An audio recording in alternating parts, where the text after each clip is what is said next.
एक शहर में उत्कर्ष नाम का एक व्यक्ति अपनी पत्नी दिव्या और बेटे राहुल के साथ रहता था।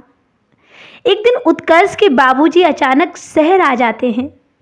बाबूजी को देखकर उत्कर्ष उनसे पूछता है, बाबूजी आप यहाँ कैसे?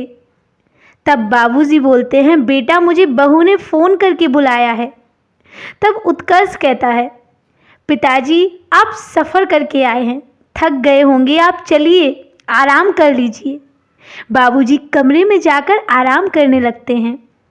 इधर उत्कर्ष अपनी पत्नी दिव्या के पास जाकर पूछता है, दिव्या तुमने बाबूजी को यहाँ बुलाया है? दिव्या बोली, हाँ मैंने ही बाबूजी को फ़ोन करके बुलाया है। तब उत्कर्ष पूछता है, कोई बात है क्या? मुझे बताती क्या हुआ? तब दिव्या बोलती है, राहुल को स्कूल जाना, सब्जी लाना, किराए का सामान लाना, ये सब करना कितना मुश्किल है। मैं दिन भर घर के काम में व्यस्त रहती हूँ और आप ऑफिस चले जाते हैं, और इस महंगाई में नौकर रखना कितना मुश्किल है। आखिर बाबूजी रहेंगे तो सब काम कर देंगे। तब उत्कर्ष बोला, हाँ तुमने ये तो बहुत अच्छा सोचा, बाबूजी रहेंगे तो ये सब काम कर दिया करेंगे, जिससे हम दोनों को आराम हो जाएगा। ये तो तुमने बहुत अच्छा किया। अब राहुल बाबूजी के साथ स्कूल आने जाने लगा और उसका अधिक से अधिक समय बाबूजी के साथ बीतने लगा। एक दिन की बात है, उत्कर्ष ऑफिस से गुस्से में आया और बोला, ये टीवी की आवाज़ इतनी तेज क्यों है? बाहर तक इसकी आवाज़ सुनाई दे रही है। और ये बीच कमरे में चप्पल क्यों है? रखने का ढंग नहीं है क्या?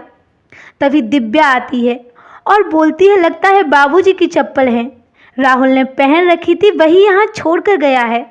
मैं इसे अभी हटा देती हूँ। आप जाइए, जाकर हाथ मुंह धो लीजिए, आपके लिए चाय बना कर लाती हूँ। दिव्या चाय बना कर लाती है। वो एक कप चाय उत्कर्ष को देती है और एक कप बाबूजी को देती है। बाबूजी चाय पीने लग जाते हैं। तभी राहुल पीछे से दौड़ता हुआ आता है और बाबूजी के गले में हाथ डाल देता है, जिससे कप नीचे गिरकर टूट जाता है। ये देखकर उत्कर्ष को गुस्सा आ जाता है और वो दिव्या से कहता है, बाबूजी को स्टील के गिलास में चाय देनी चाहिए थी ना तुम्हें? दिव्या कहती है, आज से बाबूजी को स्टील के कप में ही चाय दूंगी। अगले दिन दिव्या टेबल पर खाना लगाकर खाने के लिए सबको बुलाती है और सभी लोग खाना खाने आते हैं।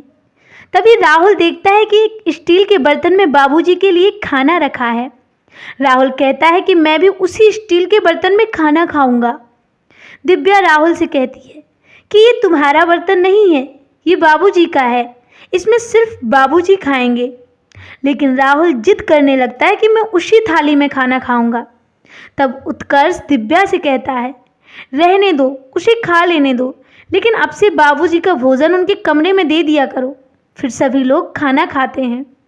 तभी खाना खाते समय राहुल के हाथ से बाबूजी की प्लेट गिर जाती है, जिससे उनका प्लेट टूट जाता है, जिसे देखकर दिव्या बोली, बाबूजी आप भी ना हद करते हो, अभी कल ही आपने चाय की कप तोड़ दी थी और आज प्लेट तोड़ दी। बाबूजी आंसू छिपाते हुए सिर्फ पानी पीकर वहाँ से चले गए। दिव्या बाबूजी को रोज़ स्टील के बर्तन में खाना देने लगी। कुछ दिन बाद राहुल का जन्मदिन आया।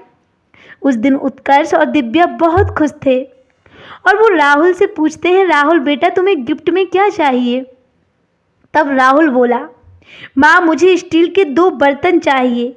इस पर दिव्या पूछती है, बेटा तुम्हें स्टील के बर्तन क्यों चाहिए? तब राहुल बोला, जब आप दोनों बूढ़े हो जाएंगे तो आप दोनों को स्टील के बर्तन में खाना देने के लिए, जैसे आप लोग दादाजी को देते हैं। ये सुनकर उत्कर्ष और दिव्या सन्न रह जाते हैं। छोटे से बच्चे की समझदारी भरी बातें सुनकर वे दोनों अपने किए पर पछतावा करते हैं। उत्कर्ष तुरंत दौड़कर बाबूजी के पास जाता है और उनसे माफ़ी मांगता है और उन्हें लेकर आता है और टेबल पर बैठकर अपने हाथों से उन्हें खाना खिलाता है। अब सभी लोग एक साथ प्यार से भोजन करने लगते हैं।